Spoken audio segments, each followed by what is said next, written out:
Good night. It's 7:37 p.m. I've just wasted an hour trying to set up a live stream, and it's too difficult for me. It seems like since I did the last one maybe a year ago, it's all changed, and I'm not technical, and it's bank holiday.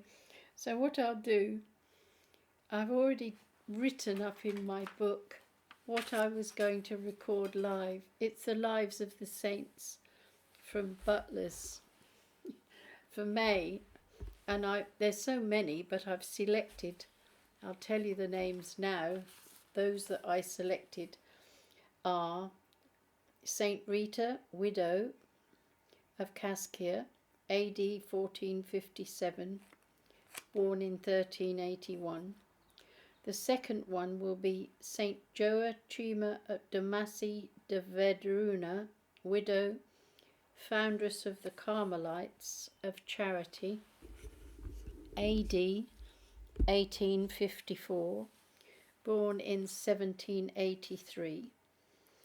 The next feast day is the 24th of May. Those were 22nd. And St. David of First of Scotland, born in 1080, AD 1153. Another one for the 25th of May, AD 1085, St. Gregory VII, Pope. And also May the 25th, St. Urban, Pope and Martyr, AD 230. I was going to do today, 26th of May, today's date, St. Philip Neri, AD 1595. He was a priest. Date of birth 1515, Florence, Italy. Also the feast of St. Augustine, but that's on the 28th of May, Archbishop of Canterbury, AD 605. Also 27th of May, St. Bede the Venerable. May 28th, the London Martyrs of 1582 AD. May the 30th, St. Joan of Arc, Virgin, 1431, born on the Feast of Epiphany, 1412.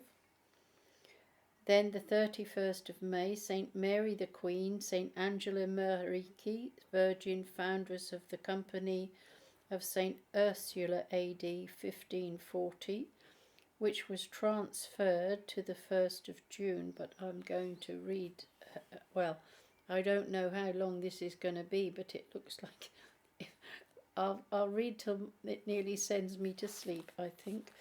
And B.D. James the Venetian, date of birth Venice 1314, I think. Not sure whether that was AD 1314 or his birthday. So that's what I was planning to do live, but I'll do them all at one sitting if possible. It will mean a lot of writing up if I do them individually. So I'm going to do my best. However, I'll have to put my head over the book because the font is quite small. In the name of the Father, and of the Son, and of the Holy Spirit. Amen. Saint Michael the Archangel, defend us in the day of battle. Be our safeguard against the wickedness and snares of the devil. May God rebuke him, we humbly pray.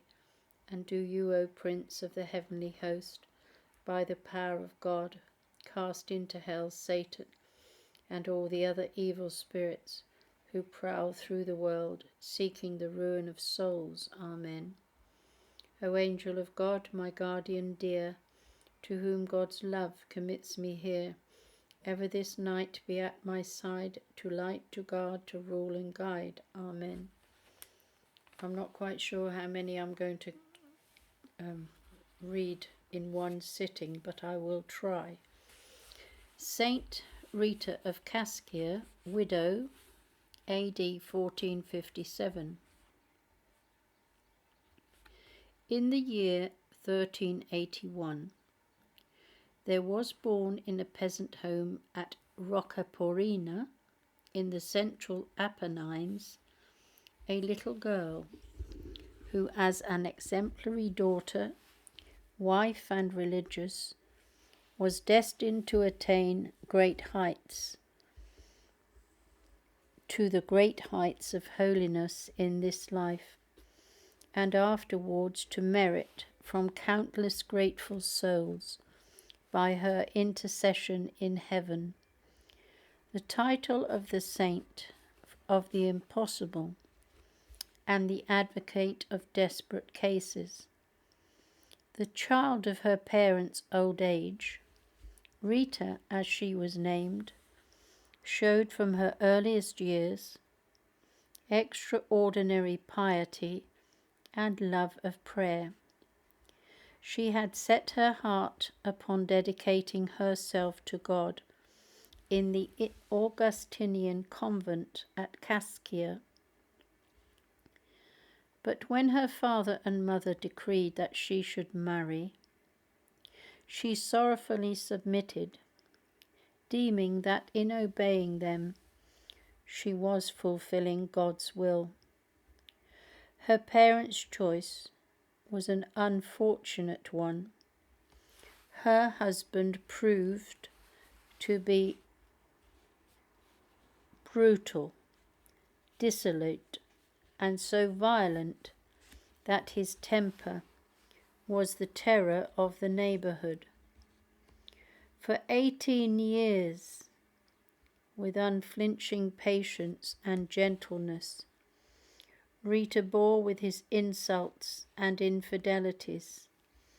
As with a breaking heart, she watched her 2 sons fall more and more under their father's evil influence.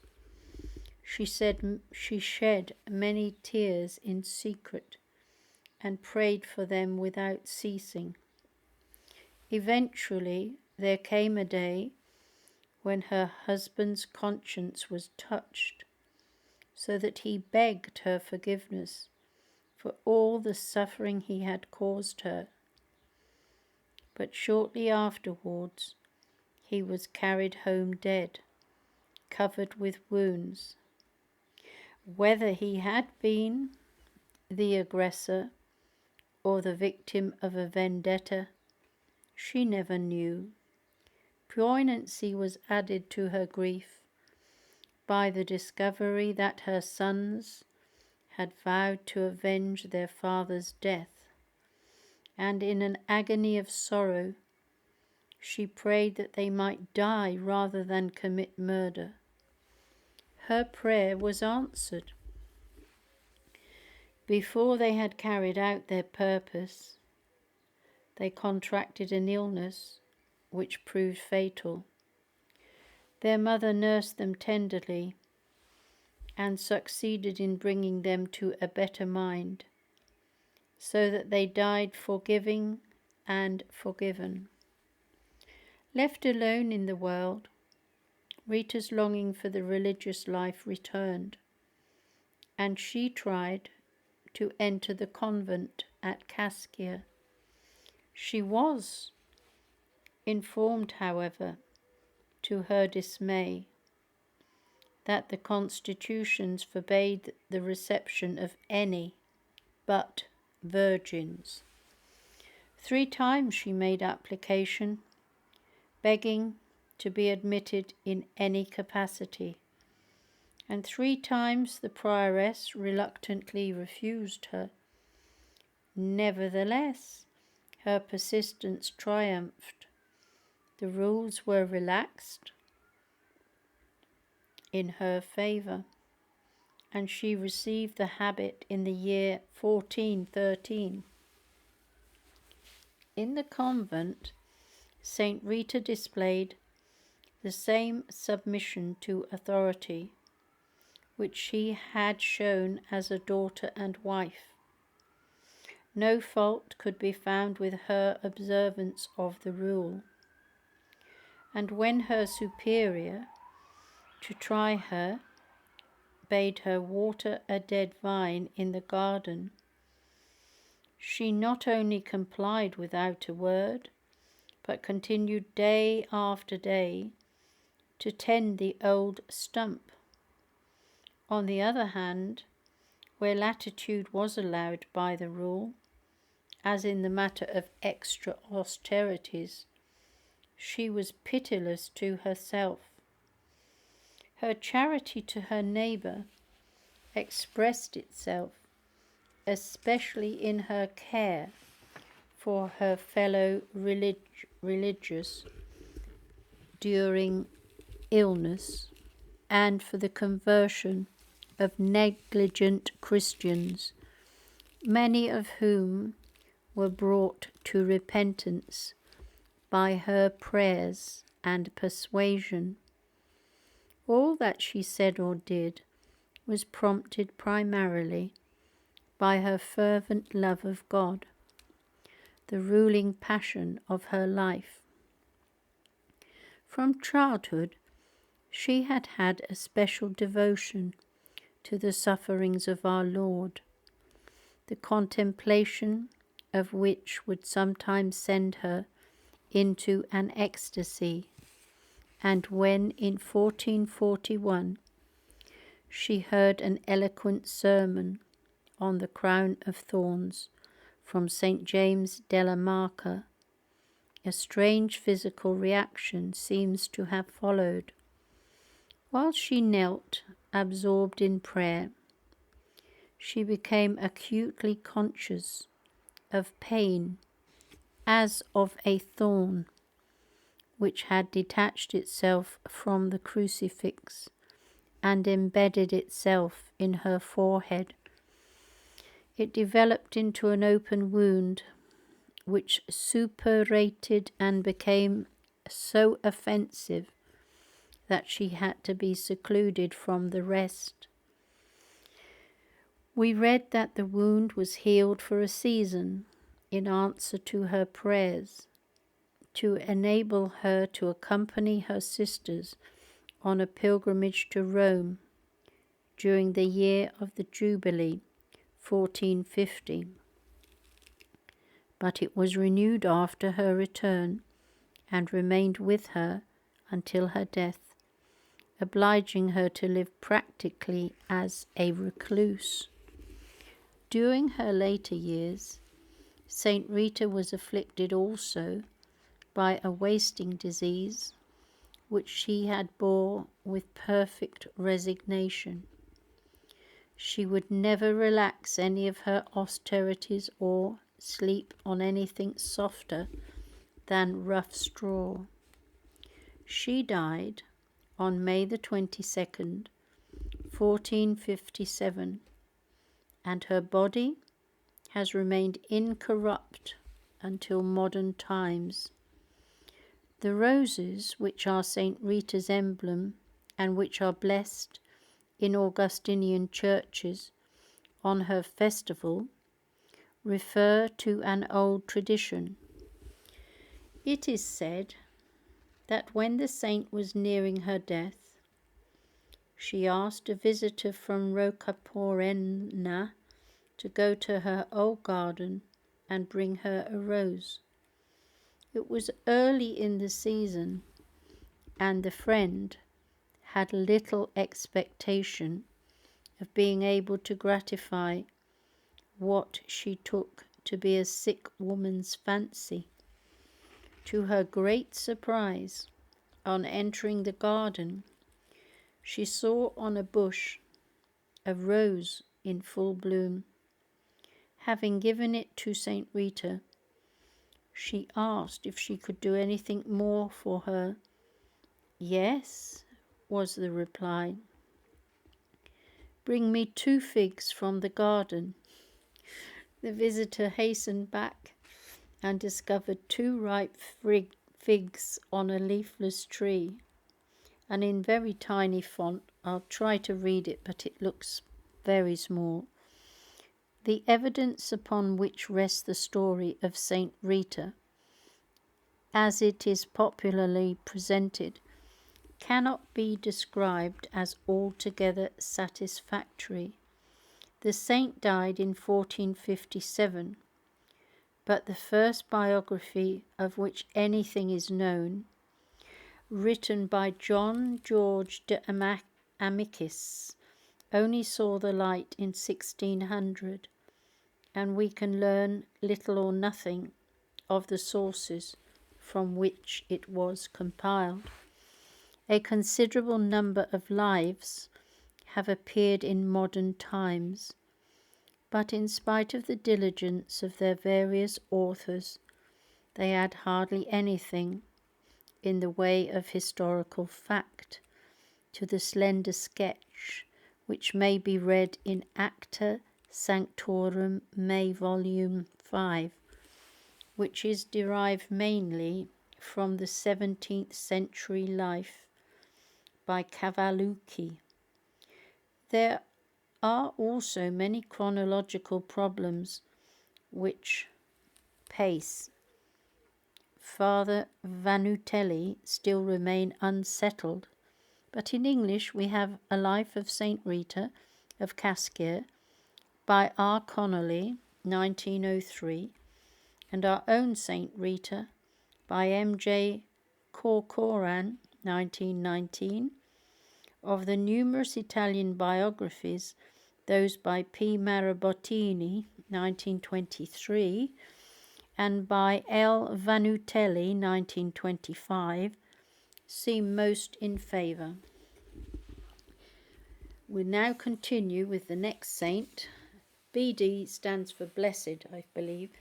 John Forrest, martyr, AD 1538. At the age of 17, John Forrest entered the Franciscan convent of the Strict Observance at Greenwich, and 9 years later he was sent to Oxford to study theology. His studies completed, he seems to have returned to his friary with a great reputation for learning and wisdom. Not only was he invited to preach at St. Paul's Cross, but he was also chosen to be Queen Catherine's confessor when the court was in residence at Greenwich. The close relations into which he was brought with the King and Queen, and the uncompromising attitude taken up by the observance with regard Henry VIII's schemes for divorcing Catherine, rendered his position a delicate one. At a chapter in 1525, he told his brethren that the king was so incensed against them that he had contemplated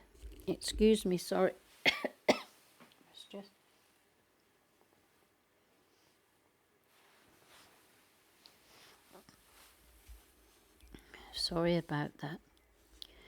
That he had contemplated suppressing them, but that he, John, had succeeded in dissuading him. The relief, however, was only temporary. In 1534, after the Pope's decision had been made known, Henry ordered that all observant convents in England should be dissolved, and that the friars should pass to other communities. Captivity was the punishment for such as proved refractory, and we know from a legal report that Blessed John was imprisoned in London in the year 1534. How long he remained there is uncertain, as we have no record of the next 4 years. According to the testimony of his enemies, he admitted to having made an act of submission with his mouth, but not with his mind, which would appear to have gained him his liberty. On the other hand, in 1538, we find him living in the house of the conventual Grey Friars at Newgate, under the supervision of a superior who was a nominee of the crown.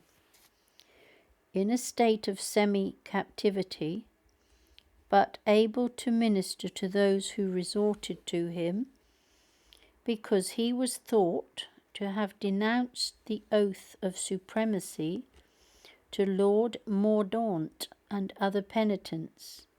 He was arrested and brought to trial. When he was inveigled, or browbeaten, into giving his assent to some articles propounded to him, but when they were submitted to him afterwards for him to read and sign, and he realized that one of them would have amounted to apostasy, he repudiated them altogether. He was thereupon condemned to the stake. He was dragged on a hurdle to Smithfield, and almost to the last he was offered a pardon if he would confirm, but he remained unshaken. Asked if he had anything to say, he protested that if an angel should come down from heaven and should show him anything other than that which he had believed all his life, and that if he should cut joint after joint and member after member, burnt, hanged, or whatever pain soever might be done to his body, he would never turn from his old sect profession of this Bishop of Rome. Owing to the wind, the flames took a long time in reaching a vital part, but the martyr bore his sufferings with unflinching fortitude. With him was burnt a wooden statue of St. Durfel Gadarn, much venerated in Wales, concerning which it had once been predicted that it would set a forest on fire. And if we want to know about that, we have to read April the 5th. I'm not going to, because I've got too much else to read. And it says the best documented account of this martyr is that by J.H. Pollen, contained in Lem, edited by Dom Bede Cam, volume 1904. You could also see Father Thaddeus, Life of Blessed John Forrest. That's the end of that saint. So we're now getting to another saint, and this is a really complicated name. Saint Joachima de Massey de Vedruna, widow, foundress of the Carmelite of Charity, A.D. 1854. At the end of the 18th century, the noble family of VEDRUNA, well known and respected in Catalonia, was represented in Barcelona by Lawrence de Vedruna, who had married Teresa Vidal. They had 8 children, of whom the 5th, Joachima Joaquina, was born in 1783. Her childhood and adolescence, earlier in Spain than farther north, seemed to have been uneventful and not marked by anything out of the way. She was evidently a devout, serious, and intelligent child. Among the traits of her biographers, mention being that she always liked to be doing something, especially such useful work as knitting stockings, but the abounding energy of childhood has manifested itself usefully in numberless children who did not grow up to be saints. Nor was her attraction towards the life of the cloister any more usual, though it is not every 12-year-old girl with that idea who presents herself at the door of a Carmelite convent and demands to be admitted to the community as JOACHIMA de VEDRUNA did.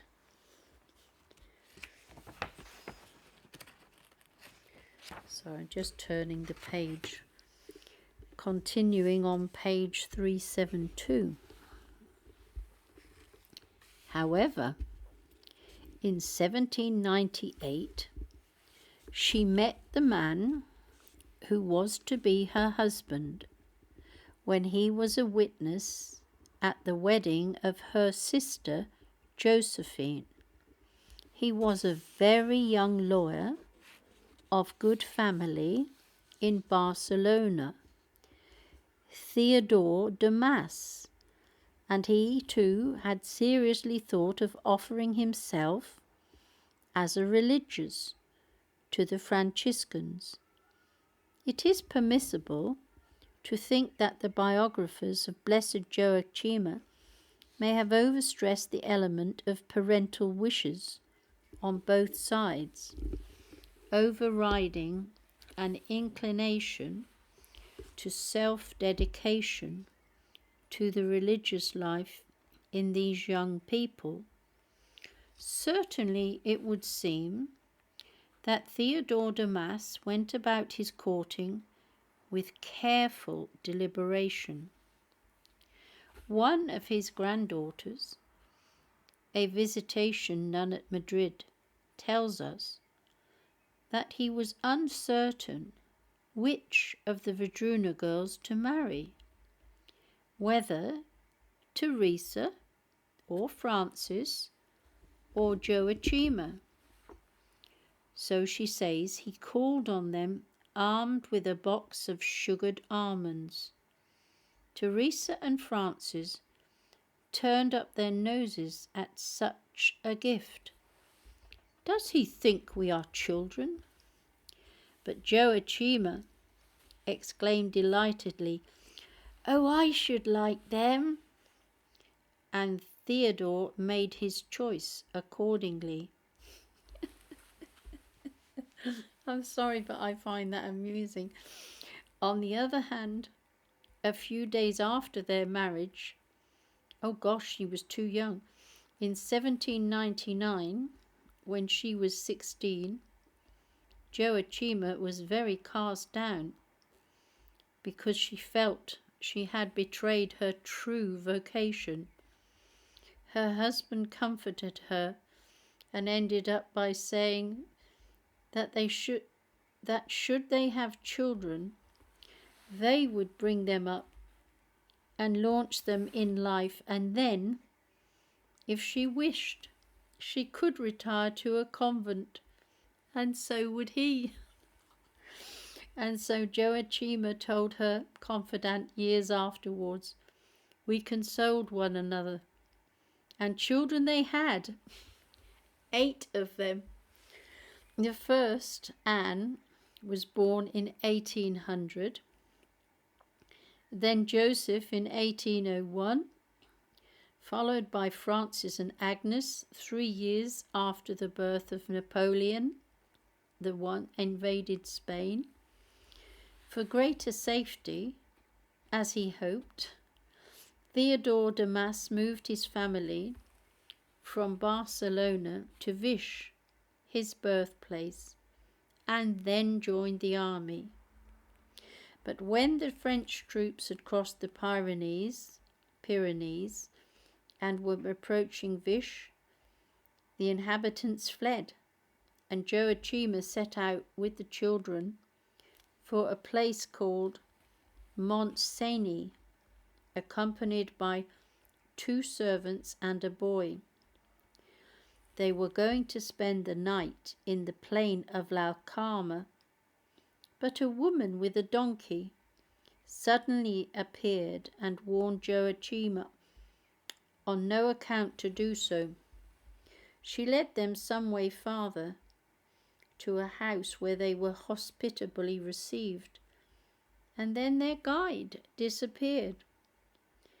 That night, French troops bivouacked in the plain of La Carme. Nobody could identify the mysterious woman with the donkey, and JOACHIMA always believed it was Our Lady herself who had appeared to warn her. I wouldn't be surprised, she was a holy woman. It was during this troubled time that the fifth child, Carlotta, was born and died, and the second son, Francis, also died soon after. Then they were able to return to Vichy, where in 1810 Theodora was born, and in 1813 Teresa. In the same year, Theodore de Mass resigned his military commission and took his family back to Barcelona, where 2 years later their last child, another daughter, Carmen, was born. Whatever doubts JOACHIMA may have had about her matrimonial vocation, there is no doubt that she was a beloved wife and a devoted mother. And it is interesting to note that when the second daughter, Agnes, wanted to be a nun, JOACHIMA said firmly, "No, God wants you to marry. 2 of your sisters will be nuns," and so it was.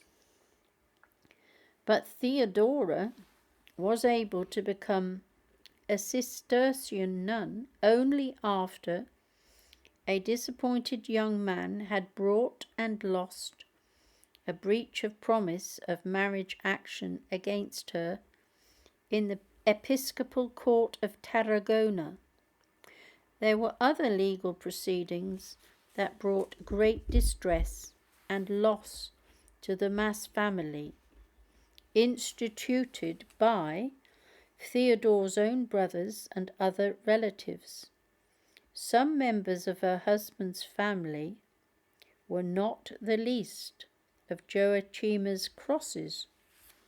One day, in September 1815, while Theodore and his wife were sitting at table with their children around them, suddenly and without any warning, JOACHIMA had a vivid vision of her husband lying dead, and a voice seemed to say to her, "This will happen in a few months.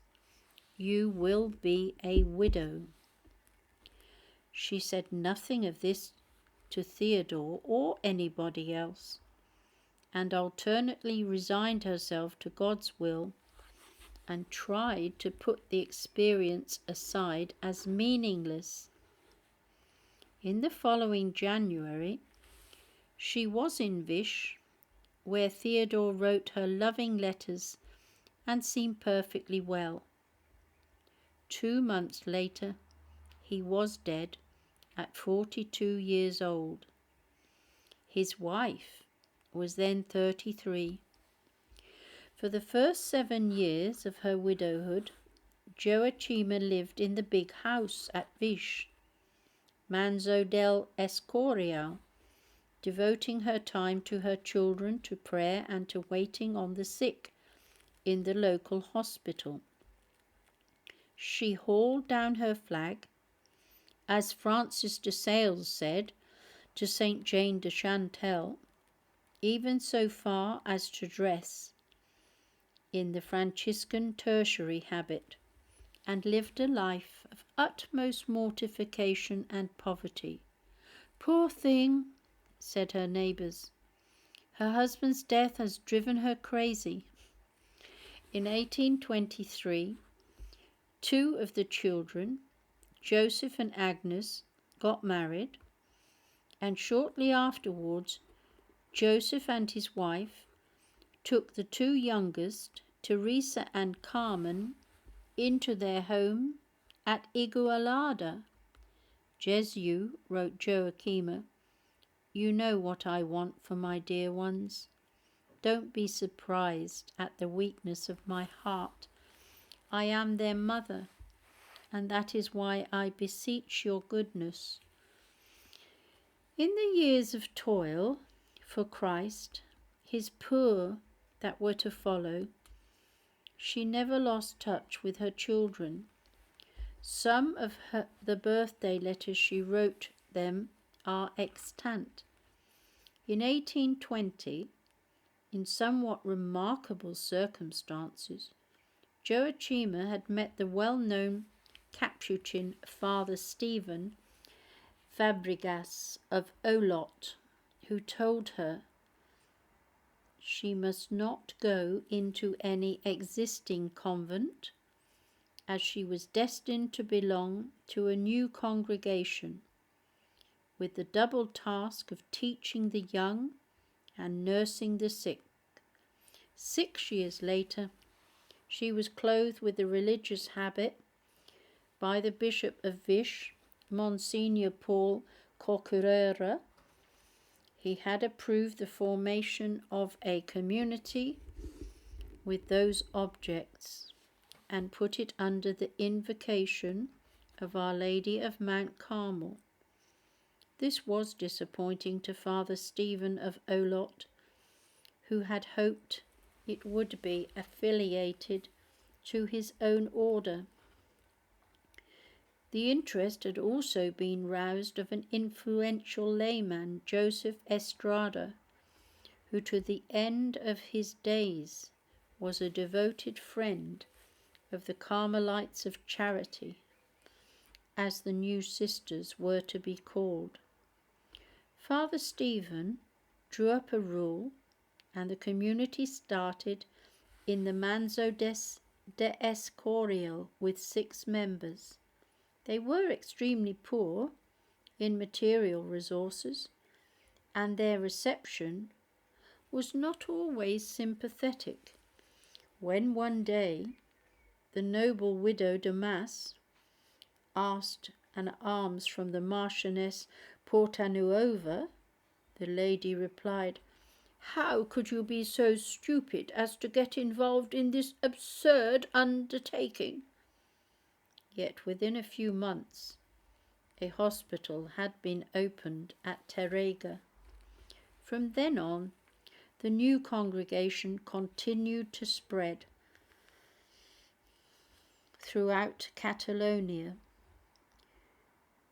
All the foundations made during the lifetime of the foundress were in that province of Spain. Even the Carlist wars and the anti-religious activity of the so-called liberal government brought only a temporary setback. But after caring for the sick and wounded of both sides, some of the Carmelites of Charity had to take refuge in France. As on previous occasion, while crossing the Pyrenees, Mother JOACHIMA was aided in a remarkable way. This time by a mysterious young man whom she believed to be a vision of the Archangel Michael. The exile in Perpignan lasted 3 years, and it was not until the summer of 1843 that the sisters were able to return to Spain, when there began the most active and fruitful period of Blessed JOACHIMA's extension of her congregation. Early in the following year, the foundress and the senior nuns made their final profession The delegate to receive their vows on behalf of the church was St. Anthony Claret, who had an important part in the history of the Carmelites of Charity during these years of St. Joachima's life. About 1850, she felt the first warnings of the paralysis that was to strike her down. In the circumstances, she was persuaded by Monsignor Casa-de-Val, Vicar Capitular of Vichy, that it would be wise for her to resign the leadership of her congregation, and from 1851 its direction was in the hands of a priest, Father Stephen Sala. Later on, his place was taken by a Benedictine monk, Dom Bernard Sala. Her faculties were completely unimpaired, but the foundress accepted her relegation to the rank of a simple sister, humbly and with equanimity. Father Sala was a man of fine quality, and he declared that she was still the soul, the head, the heart of the congregation, its very self. For 4 weary years, Mother Joachima was dying by inches, a complete paralysis creeping over her body. For the last few months, she could neither move nor speak, and her spirit too seemed inanimate, except when Holy Communion was brought to her. But it was an attack of cholera that finally brought her earthly life to an end on August 28, 1854. Her body was eventually taken to the chapel of the Mother House of the Carmelites of Charity at Vichy, and in 1940 she was solemnly declared blessed. St. Joachima was married for 17 years and was 33 years old, with 6 children living when her husband died. She was 42 before the Carmelites of Charity were instituted, and she died at 71 after founding convents with their schools and hospitals all over Catalonia. These facts alone are enough to draw attention to her as a most remarkable woman, and to suggest the strength of her spirit of faith and love. To her have been applied Bossuet's words about the Princess Palatine. She buried herself in her husband's grave, leaving human ties with his ashes, and gave herself to ceaseless prayer, pouring out all her love to the one bridegroom, Jesus Christ.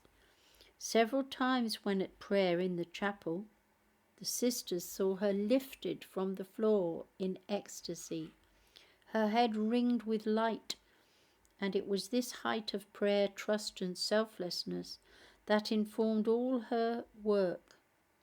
Saint Joachima de Massy de VEDRUNA was a worthy successor of the great women of the past, who in widowhood gave themselves to the dedicated life of such as Paula, Bridget of Sweden, and Elizabeth of Hungary, Frances Romana, Jane de Chantal, and Barbara Acari.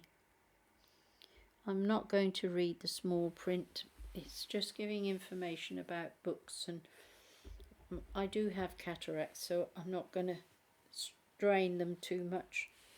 So now I'm going to look for the next one. I'm not going to go through every single saint in this month of May, but I'm going by the names that I've written down. So that was so now it's David of Scotland. David and Scotland is on page 383. So I have to turn over and pass a few saints, but I don't know much about those ones. I'm picking ones that I'm reasonably know. Yes, this is going to be a short one. So I'll continue reading the saints in May, and this saint is Saint's Day is May the 24th, and he is Saint David of Scotland, and it's AD 1153. The name of this king occurs in several. I have ancestors who are Scottish, and in fact my father's mother's maiden name was Davidson, so that's why I was interested in David I of Scotland. The name of this king occurs in several old Scottish calendars, and more than one modern Catholic church is dedicated to his honour. He belongs to the category of popularly canonised national heroes, the particulars of whose life belong mainly to secular history. He was born about 1080, the youngest of 6 sons of King Malcolm Canmore and his queen St. Margaret. In 1093, he was sent to the Norman court in England, where he remained for some years. When his brother Alexander succeeded to the Scottish throne in 1107, David became Prince of Cumbria. I have a brother living there, roughly the lowlands, and by his marriage in 1113 to Matilda, widow of the Earl of Northampton, he became Earl of Huntingdon. In 1124, he succeeded his brother as King David I. Saint Aelred of Rivevolch, I can't pronounce that very well, I'm sorry, I'll spell it for you. Rievaulx, Saint Aelred of Rivevolch. I can't say, it's a hard word to pronounce. Was in his earlier years master of the household to David, with whom he kept up a close friendship. And after the king's death, he wrote an account of him. In it, he speaks of David's reluctance to accept the crown, of the justice of his rule, of his alms deeds, and his accessibility to all, of his efforts to maintain concord from the clergy, of his personal piety, and in general of the great work he did for the consolidation of the kingdom of Scotland. Aelred's only criticism was of his failure to control the savagery and rapacity of his troops when he invaded England on behalf of his niece Matilda against Stephen. For this David was very contrite, and is said to have looked on his defeat at the Battle of the Standard and elsewhere, and the early death of his only son, as just retribution therefor. It was afterwards complained that King David's benefactions to the church impoverished the crown, among the critics being his 15th century successor, James I. For not only did he found the royal burghs of Edinburgh, Berwick, Roxburgh, Stirling, and perhaps Perth, and I've been to all those places, but he also established the bishoprics of Brechin, Dunblane, Caithness, Ross and Aberdeen. That's where my father was born, Aberdeen, and founded numerous monasteries. Among them were the Cistercian houses of Melrose, Kinloss, New Battle, and Dunredanan, and Holyrood itself, for Augustinian canons. St. Aelred gives a circumstantial account of David's death at Carlisle, that's where my brother Peter lives, on May the 24th, 1153. On Friday he was anointed and given viaticum, and then spent much time in praying psalms with his attendants. On Saturday they urged him to rest, but he replied, "Let me rather think about the things of God, so that my spirit may set out strengthened on its journey from exile to home.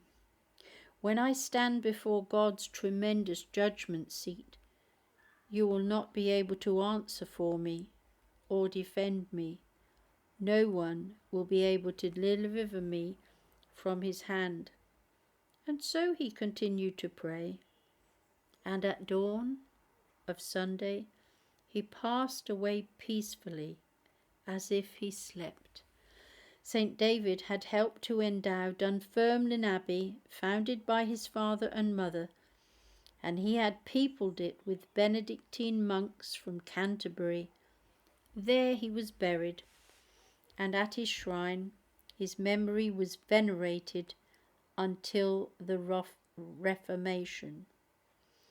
I can't read the small print, it's too small. So I'm now going to look for the next saint that I've written down.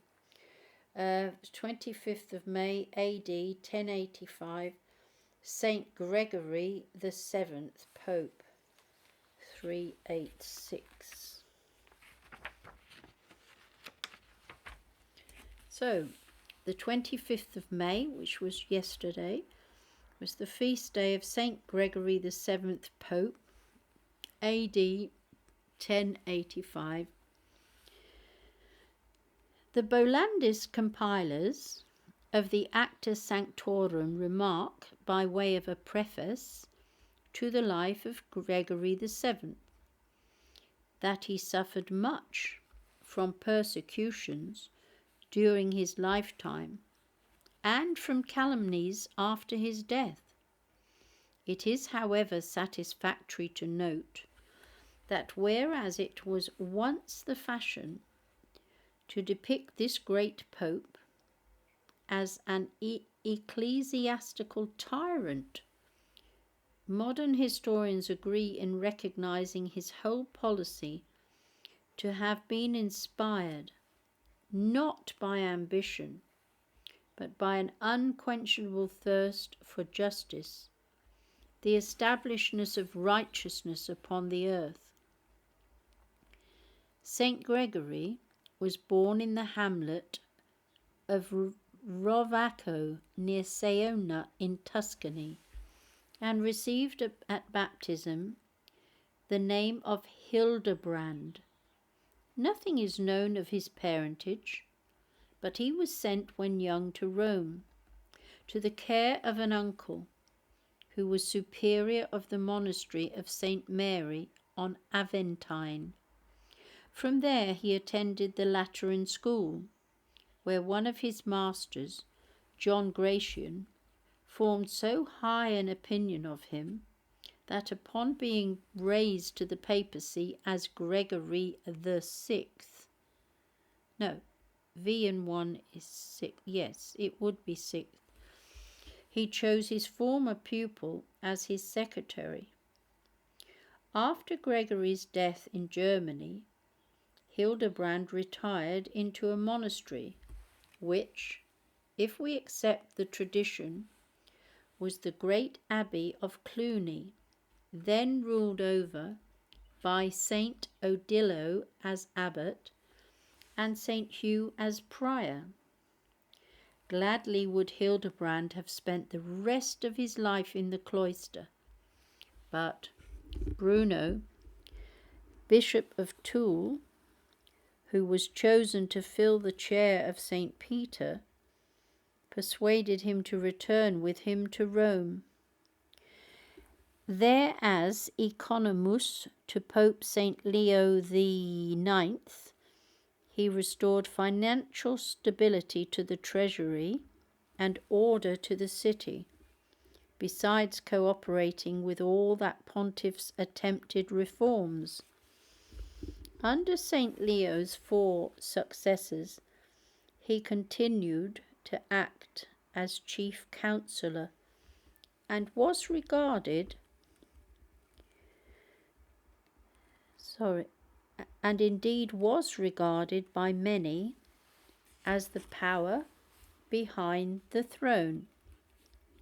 Nobody then was surprised when, at the death of Alexander II in 1073, Cardinal Archdeacon Hildebrand was elected Pope by acclamation.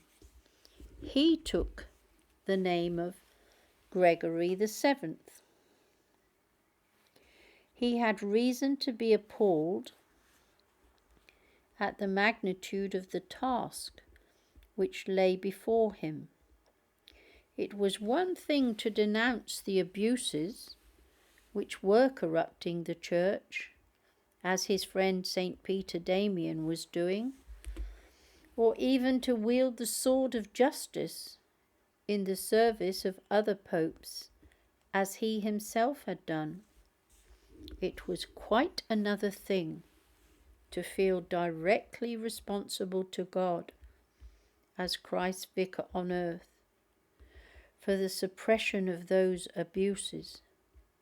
No man was better qualified for the task. On you who have reached the summit of dignity are fixed the eyes of all men, wrote William of Metz. They know the glorious combats you have sustained in a lower station, and one and all now long to hear great things of you. They were not disappointed. To aid him in the reforms he was about to undertake, Gregory would expect little help from those in authority. Of the great rulers, the best was William the Conqueror, ruthless and cruel, though he showed himself at times. Germany was governed by Henry IV, a young man of 23, dissolute, greedy of gold, tyrannical, whilst Philip I, King of France, it has been said, his reign was the longest and most discreditable with the annals of France have known. The leaders of the church were as corrupt as the rulers of the state, to whom indeed they had become subservient, bishoprics and abbeys being sold by kings and nobles to the highest bidder, or bestowed on favourites. Simony was general, while clerical celibacy was so little regarded that in many districts priests openly lived as married men, squandered the tithes and offerings of the faithful on their families, and even in some cases bequeathed their livings to their children. The rest of Gregory's life was to be spent in heroic efforts to free and purify the church by putting down simony and clerical incontinency, and by abolishing the whole system of investitures, for example, the bestowal of church preferments by laymen and their symbolical conveyance by presentation of the crozier and the ring. Shortly after his accession, Gregory deposed Godfrey, Archbishop of Milan, who had obtained his office by bribery. And in his very first Roman synod, he enacted stringent decrees against simoniacal and married priests.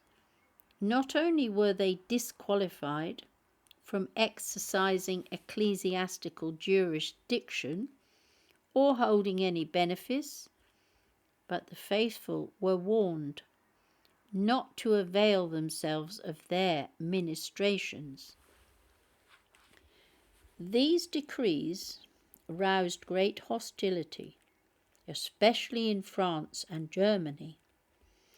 A council assembled in Paris declared them intolerable, irrational, and calculated to make the validity of a sacrament dependent on the character of the celebrant. Cool, shocking times. St. Gregory, however, was not one to be daunted by opposition or deflected from pursuing the right course. A second synod held in Rome the following year went still further and abrogated the whole system of lay investiture. It pronounced the excommunication of any person, even if he were emperor or king, who should confer an investiture in connection with any ecclesiastical office. To publish and enforce his decrees, he made use of legates. He could not trust the bishops.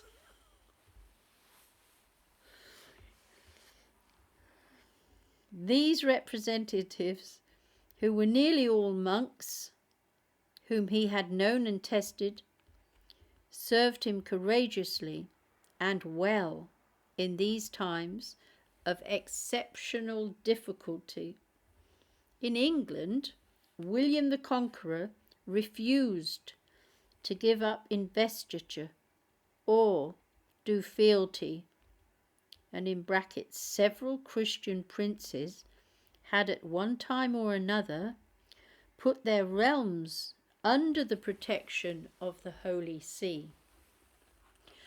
But he accepted the other decrees, and Gregory, who seems to have trusted him, did not press the matter of investiture. In France, the reforms were eventually carried through, that is, they were accepted in principle and gradually in practice through the energy of the legate, Hugh of Dye, but it was a long struggle, and most of the bishops had to be deposed before it was over. But it was from Emperor Henry IV that the worst trouble came. Eventually, he raised the restive clergy of Germany and northern Italy, and the anti-papal Roman nobles against the Pope. While singing the midnight mass of Christmas in St. Mary Major's, Gregory was carried off and held captive for several hours until rescued by the people. Shortly after, a meeting of German bishops — why do the German bishops always give trouble then and now, don't they? — at Worms denounced the Pope. The bishops of Lombardy refused him obedience, and Henry sent an envoy to Rome, who informed the cardinals that Gregory was a usurper whom the emperor was going to replace. The next day, Gregory excommunicated Henry with special solemnity, releasing his subjects from their allegiance to him. It was a moment of deep significance in the history of the papacy. Lively times, eh? it was also an opportunity for those German nobles who wished to get rid of their king. In October 1076, I think this has been the most interesting read to date. In October 1076, these met and agreed that Henry should forfeit his crown unless he had received absolution from the Pope within a year of his excommunication and had appeared for judgment before a council which Gregory should preside over at Augsburg in the following February. Henry resolved to save himself by an appearance of submission. I'm just going to read this at the bottom. I wasn't going to do, but this one has got me curious. The Pope's aim, of course, was to keep civil rulers in their place, viz. The Church. On the other hand, the large landed properties of bishoprics and abbacies made their holders barons of great power, and sovereigns wanted to keep a feudal relation with and due control over them. To this extent, and it was most important consideration, the sovereigns were justified. The distinction between the conferring of the episcopal office and the grant of its temporalities was not yet clear in people's minds. So let me go back down to the last two lines. Henry resolved to save himself by an appearance of submission. With his wife and baby and one attendant, he crossed the Alps in most severe weather and came up with the Pope at the castle of Canossa between Modena and Parma. He demanded admission, was refused, and spent 3 days dressed as a penitent at the castle gate. This has sometimes been called arrogant and cruel conduct on Gregory's part, but he was probably making up his mind what to do. However, he had little alternative. Henry had come as a private penitent, and though the Pope might well suspect him of bad faith, he had no evidence of it. Accordingly, Henry was at length admitted, accused himself, and was absolved of his sins. In the phrase, go to Canossa, this incident has become symbolical of the triumph of church over state. In fact, it was a triumph for Henry's political wiliness. There is no evidence that he ever seriously gave up his claim to confer investiture, and subsequent events led something very like downfall for Gregory VII. In spite of Henry's reinstatement, some of the nobles elected his brother-in-law, Rudolph of Swabia, in his place in 1077. Though for a time St. Gregory tried to remain neutral, he found himself compelled to renew the excommunication and declared in favour of Rudolph, who, however, was slain in battle. Henry, on his part, promoted the election of Gubert, Archbishop of Ravenna, as anti-pope, and as soon as death had freed him of his rival, marched an army into Italy. For 2 years, he unsuccessfully besieged Rome, but the 3rd year he succeeded in taking it. St. Gregory retired into the castle of St. Angelo, where he remained until he was rescued by an army under Robert Guiscard, the Norman Duke of Calabria.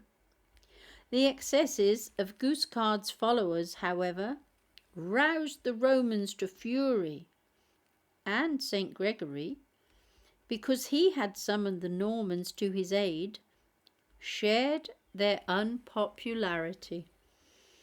As a consequence, he retired first to Monte Cassino and then to Salerno, humiliated and failing health, deserted by 13 of his cardinals. Gregory made a last appeal to all who believed that the Blessed Peter is Father of all Christians, their chief shepherd under Christ, that the Holy Roman Church is the mother and mistress of all the churches. And in the following year he died on May the 25th, 1085. On his deathbed, he expressed his forgiveness of all his enemies and raised all the excommunications he had pronounced, except those against Henry IV and Gubert of Ravenna. I have loved righteousness and hated iniquity, he declared with his last breath. That is why I die in exile. St. Gregory VII was certainly one of the greatest men among the popes, though far from being faultless. His faults were those of his time, and to many they make him an unsympathetic character. But ambitious, in any worldly sense, he was not. His life was devoted to the cleansing and fortifying of the church, because it was God's church, and should be the abode of charity and justice upon earth.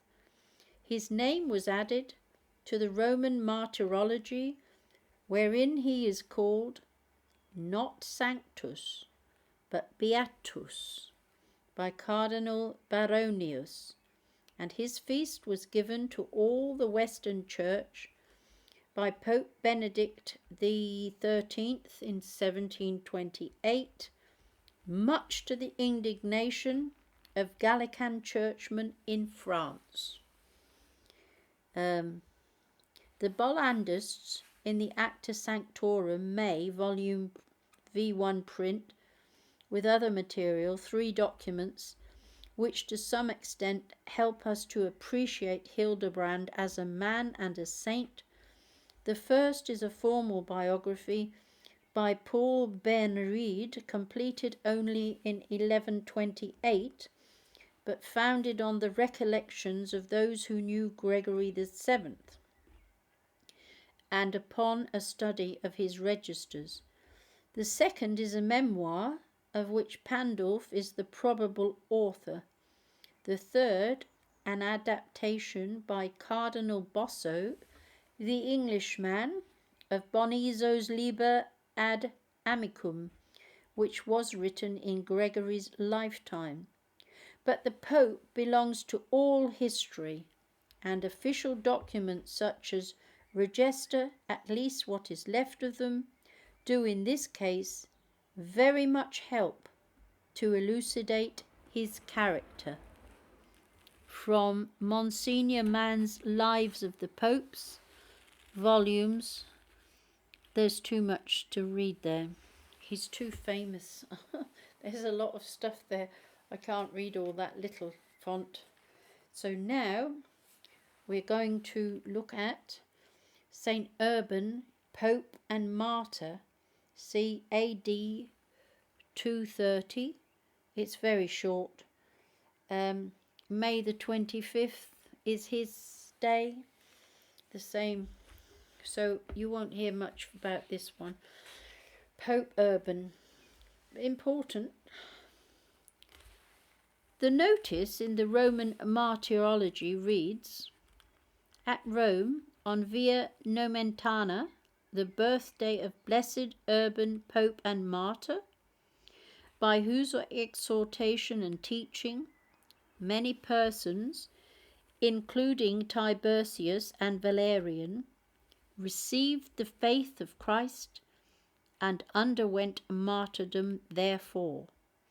He himself also suffered much for God's church in the persecution of Alexander Severus, and at length was crowned with martyrdom, being beheaded.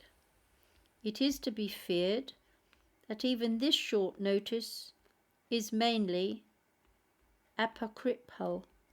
The reference to Tiburtius and Valerian is derived from the very unsatisfactory Acts of Saint Cecilia, from which also the account of Urban in the Liber Pontificalis has borrowed. It is quite certain, in any case, that Pope Urban was not buried on the Via Nomentana, but in the cemetery of St. Callistus on the Via Appia, where a portion of his sepulchral slab bearing his name has been found in modern times.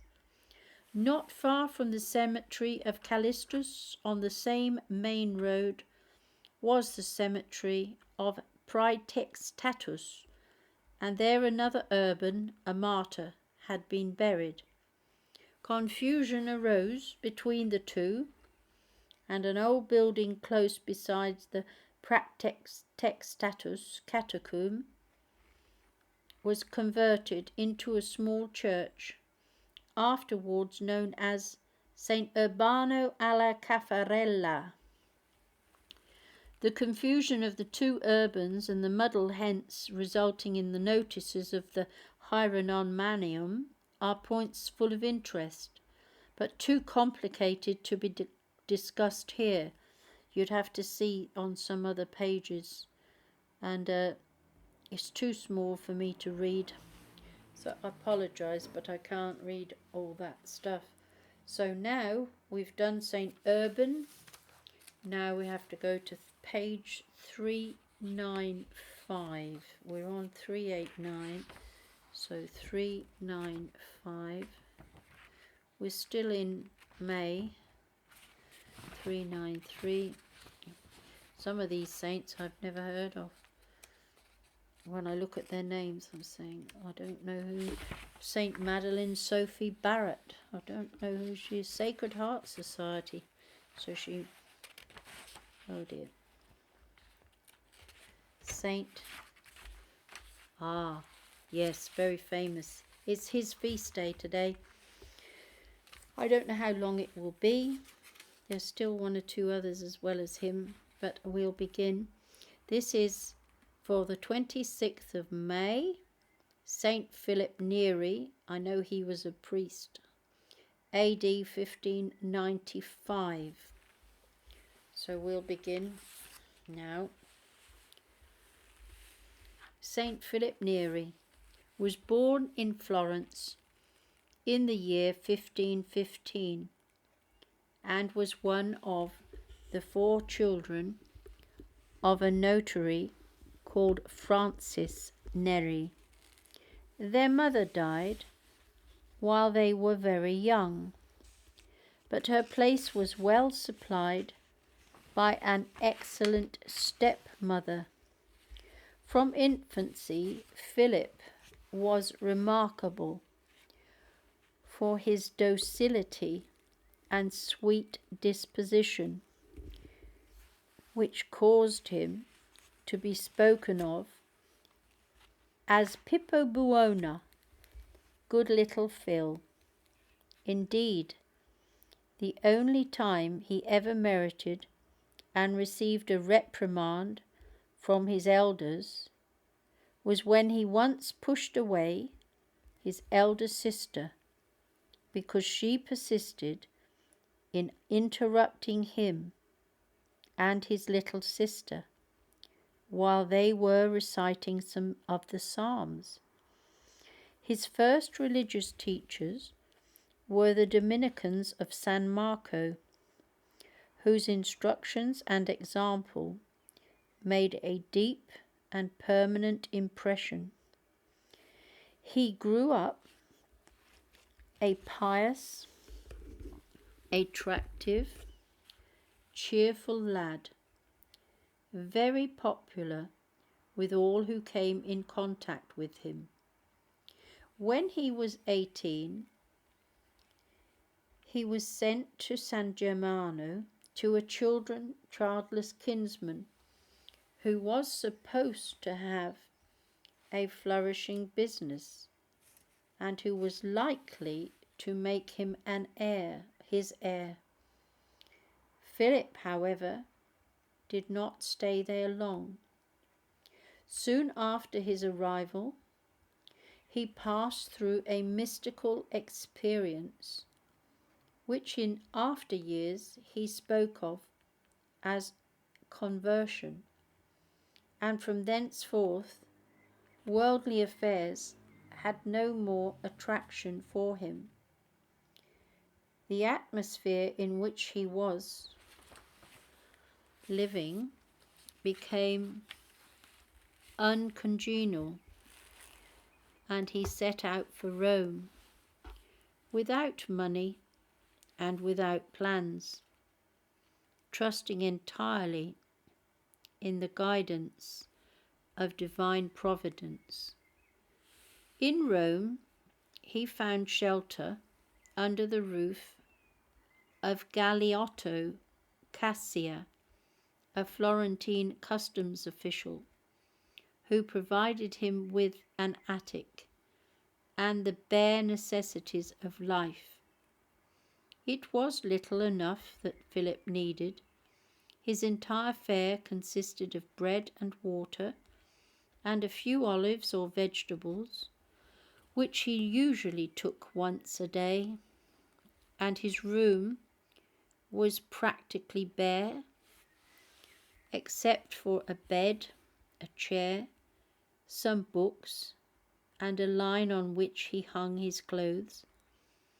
In return for his hospitality, Philip gave lessons to his host's two small sons, who, if we may accept the testimony of their mother and their aunt, became veritable little angels under his direction. Except for the hours he devoted to his charges, St. Philip seems to have spent the first 2 years of his residence in Rome almost like a recluse, giving up whole days and nights to prayer in his garret. It proved to be a period of inward preparation, at the close of which he emerged from his retreat with his spiritual life strengthened and his determination to live for God confirmed.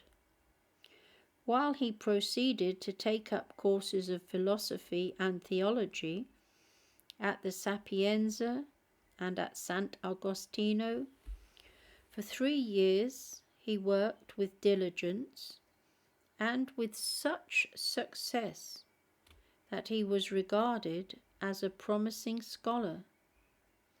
Then, quite suddenly, perhaps in response to some intuition or intimation, he threw up his studies, sold most of his books, and embarked upon an apostolate amongst the people. Religion at that time was at a low ebb in Rome, which was very slowly recovering from the effects of the sacking in 1527. There were several contributory causes. Grave abuses had crept into the church. They had long been generally recognized, but nothing was being done to remove them. Elections to the Sacred College had been controlled by the Medici, with the result that the cardinals, with few exceptions, were princes of the state rather than of the church. The enthusiasm for classical authors fostered by the Renaissance had gradually substituted pagan for Christian ideals. That's where it began then, thereby lowering the moral standard and weakening faith.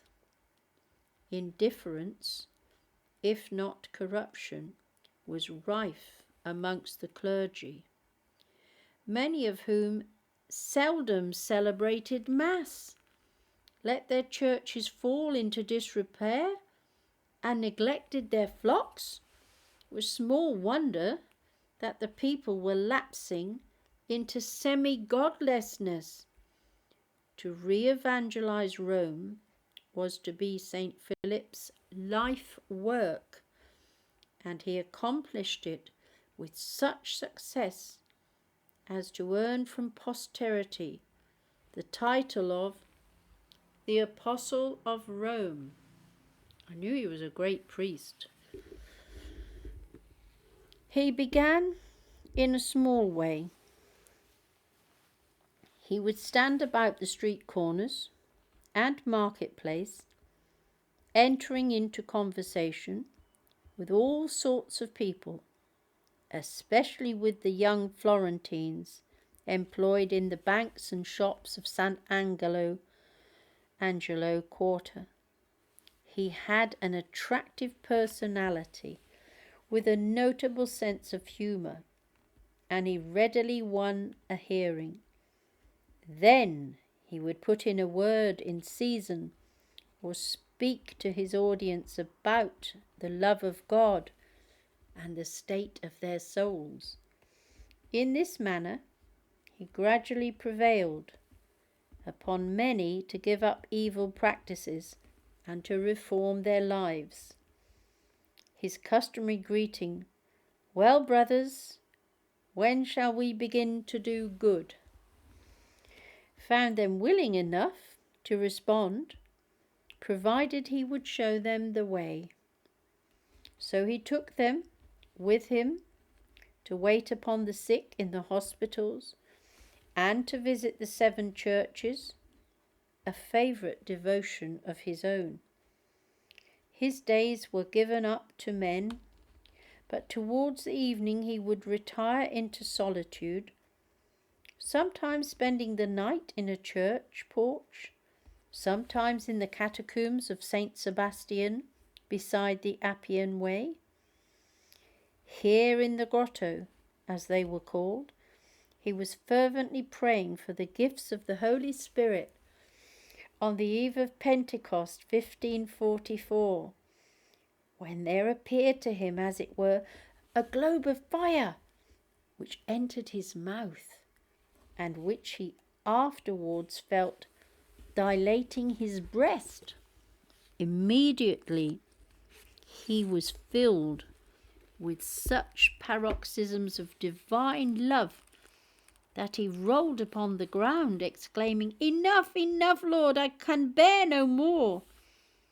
When he had risen and was more composed, on putting his hand to his heart, he discovered a swelling as big as a man's fist.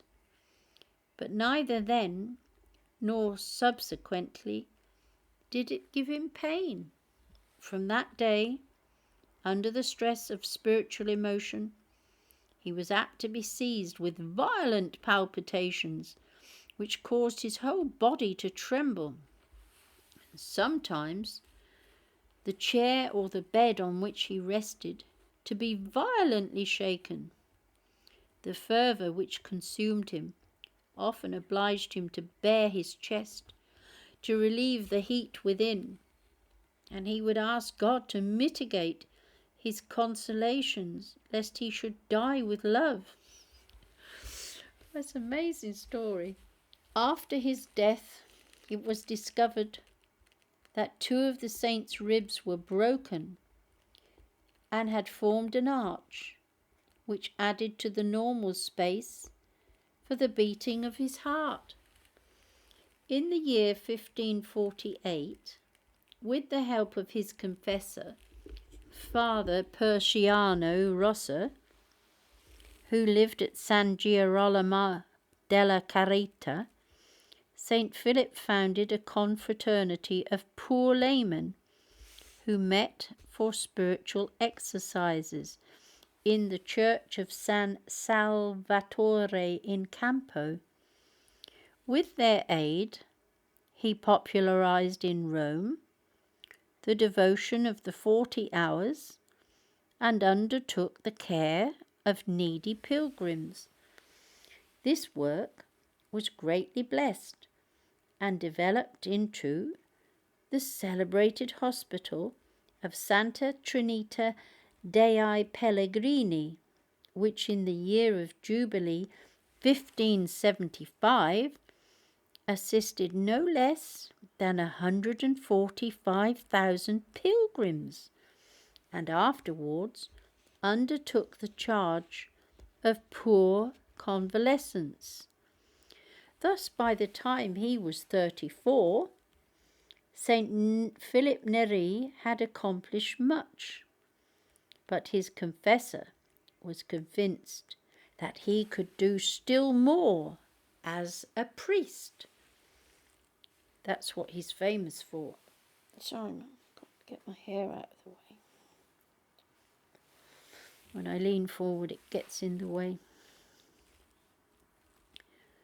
Though the saint's humility made him shrink from the idea of taking holy orders, he eventually deferred to his director's wishes. He was ordained on May 23rd, 1551, and went to live with Father Rossa and other priests at San Girolamo della Carita. His apostolate was now exercised mainly through the confessional. From before daybreak until nearly midday, and often again in the afternoon, he sat in the tribunal of penance, to which flocked a host of penitents of all ages and ranks. He had a wonderful power of reading the thoughts of those who resorted to him, and effected an enormous number of conversions. For the benefit of these penitents, he would hold informal spiritual conferences and discussions, followed by visits to churches or attendance at Vespers and Compline. Often they would read aloud the lives of martyrs and missionaries, the account of the heroic career and death of St. Francis Xavier. Yes, I like him. So inspired St. Philip himself that he was tempted to volunteer for the foreign mission field. However, a Cistercian whom he consulted assured him that Rome was to be his Indies, and the saint accepted the decision. A large room was built over the nave of San Girolamo to accommodate the increasing numbers of those who attended the conferences, in the direction of which St. Philip was aided by several other priests. The people called them oratorians because they rang a little bell to summon the faithful to prayers in their oratory. But the real foundation of the congregation, so named, was laid a few years later, when St. Philip presented 5 of his young disciples for ordination and sent them to serve the church of San Giovanni, the charge of which had been entrusted to him by his fellow Florentines in Rome. For these young priests, amongst whom was Caesarea Baronius, the future historian, he drew up some simple rules of life. They shared a common table and spiritual exercises under his obedience, but he forbade them to bind themselves to this state by vows, or to renounce their property if they had any. Others joined them, and their organization and work developed rapidly. The more so, perhaps, because it met with opposition and even persecution in certain quarters. However, in 1575, the new society received the formal approbation of Pope Gregory VIII, who afterwards gave it to the ancient church of Sta Maria in Vallicella. The edifice, besides being in a ruinous condition, was far too small, and St. Philip decided to demolish it and to rebuild it on a large scale. He had no money, but contributions came in from rich and poor. The Pope and St. Charles Borromeo were generous in their donations, as were many of the most prominent men in Rome. Cardinals and princes were amongst his disciples, though he not infrequently disconcerted them by the strange things he did and said, sometimes spontaneously, for he was the most unconventional of saints, but often deliberately, in order to conceal his spiritual emotion or to lower himself in the esteem of onlookers. Humility was the virtue which of all others he strove to practice himself and to instill into his penitents. He could not succeed, however, in blinding others to his own sanctity, or in wholly concealing from them the extraordinary gifts and graces with which he was endowed. Always a delicate man, he was once cured of a severe attack of stone by Our Lady, who appeared to him in a vision. He had been lying in a state of exhaustion when he suddenly rose with outstretched arms, exclaiming, "Oh, my beautiful Madonna! Oh, my holy Madonna!" A doctor who was present took him by the arm, but St. Philip entreated him to let him be. "Would you not have me embrace my Holy Mother, who has come to visit me?" he asked. Then, realizing the presence of two physicians at his side, he hid his head in the bedclothes like a bashful child.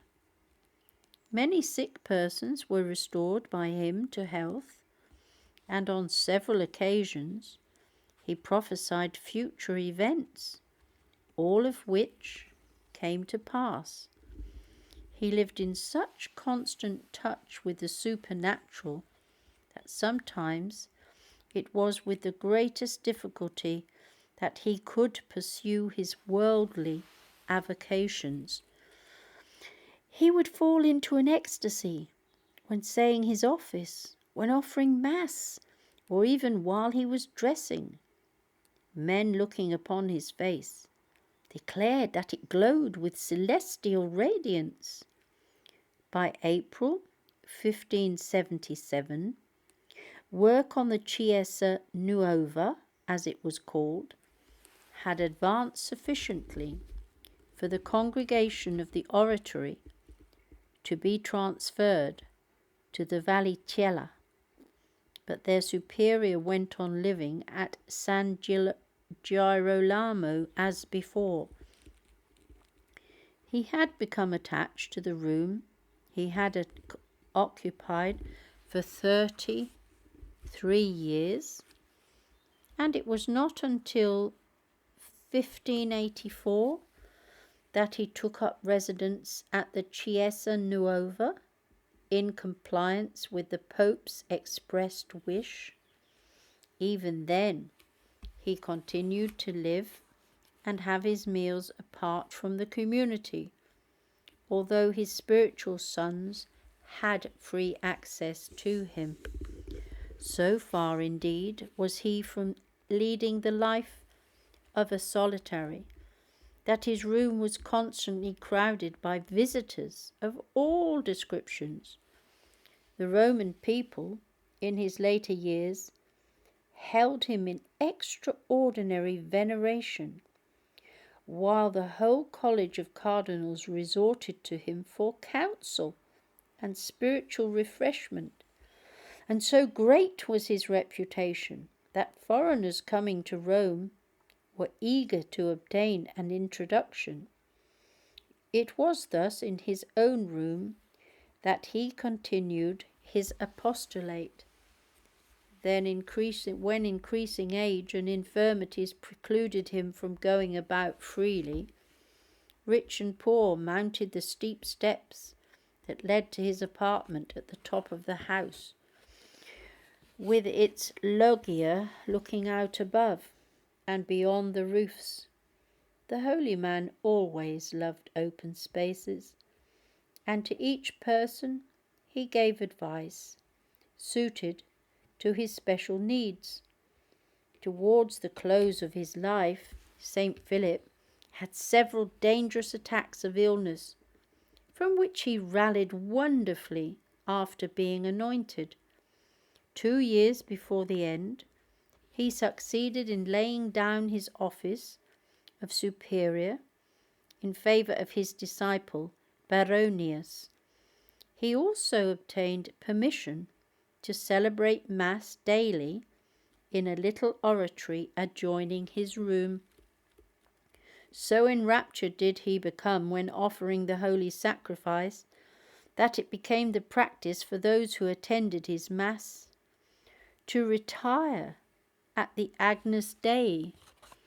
Even the server would leave the chapel after extinguishing the candles, lighting a little lamp and placing outside the door a notice to give warning that the Father was saying Mass.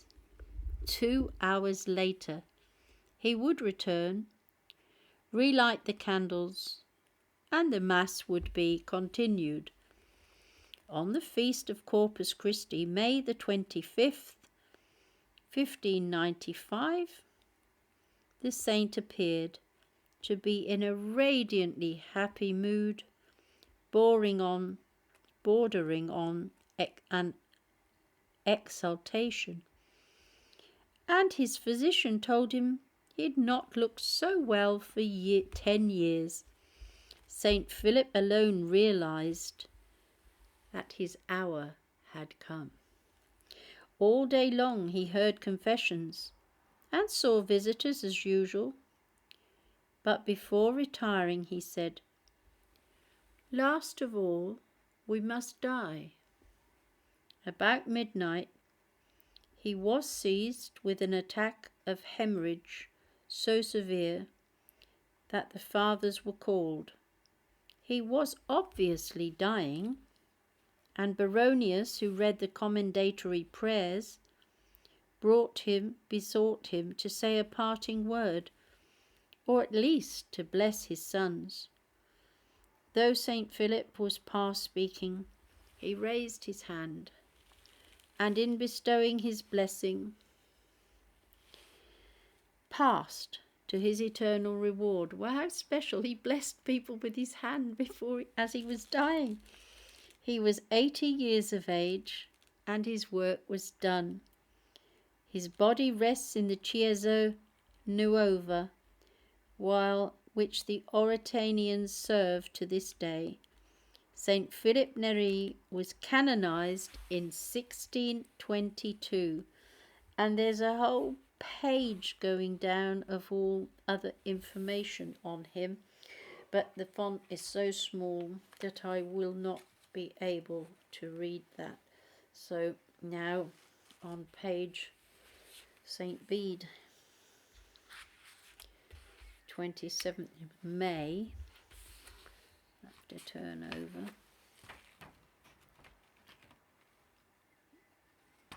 So what page? Just looking, I didn't write down the page, but it's, yes, the 27th of May is the feast day of St. Bede. It's not, I don't think it will, I don't know how long it is, but I'll continue, because we haven't reached the 27th, have we? Maybe. I think I'll stop here and do him another day, because it's gone to 1 hour 45. Do you know, I don't know where the time has gone. I really don't, honestly. I don't. I haven't noticed it. I'm so involved with this that I hadn't noticed.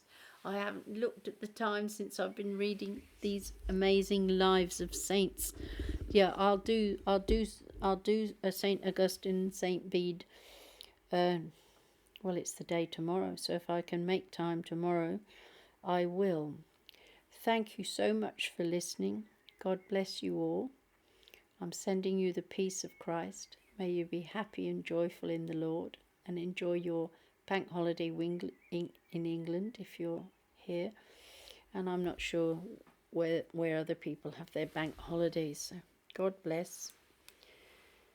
I'm sending you the peace of Christ. May you always be happy and joyful, and have a wonderful Pentecost Sunday. I ask the Holy Spirit to zap you all with the Holy Spirit. God bless. Good night.